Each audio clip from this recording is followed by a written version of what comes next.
Islamists continue to terrorize Sweden while Denmark takes its first judicial steps towards Sharia law. When you look at these images, you might think that they resemble war zones in the Middle East.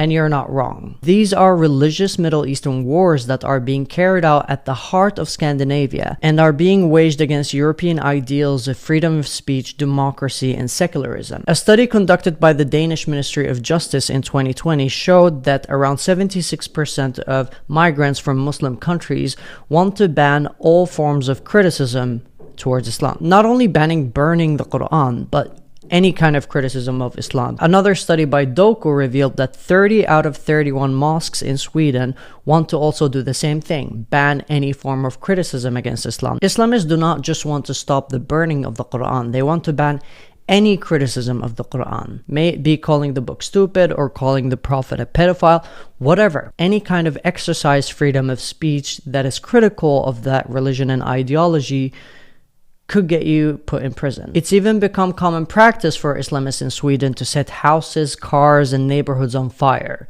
to violently throw stones at policemen who are trying to protect Swedish freedom of speech, disrupting the safety and harmony of the most beautiful country in the world, in my opinion. In attempts to extinguish this fire, Denmark is proposing following Sharia law, and Sweden is thinking about doing the same thing. They're investigating the process of applying Sharia law. But in many ways, Sharia law is already penetrating the Swedish and Danish society. Last week, while Islamists were terrorizing Sweden, an Iranian artist by the name of Saddaf Ahmadi wanted to symbolize Iranian women who were getting killed by the regime.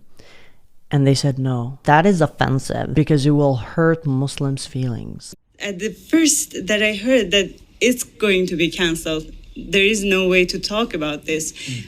I all of a sudden was quiet and I felt exactly like I'm back in Iran.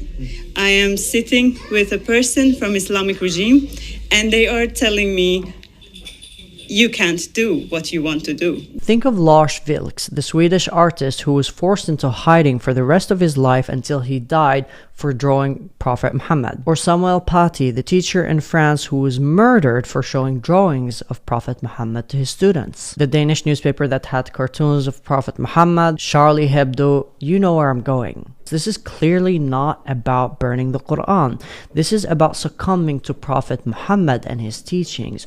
We have to collectively respect their religion and their scripture, otherwise we might get killed. You could kind of understand that these Islamists are trying to terrorize and change the DNA of Europe and make it more of an Islamic hellhole, but I don't understand how Europeans, most specifically Swedes and Danish people, are listening to this, are saying, fine, we can change our laws, we can change our streets, we can change our ideals, we can change our freedom of speech and democracy, just so you guys will be happy here. What's next? Are we going to ban bacon? Are we going to ban alcohol? Because a lot of these things are haram and they offend Islam and Muslims. Europe needs to draw a line, but sadly we have went so far past that line. And it's frustrating to think of what the future of Europe will be, because it seems like the future of Europe will be much, much darker than the reality of the United States of America today. My name is Loy Ahmed and you can find me on X and TikTok.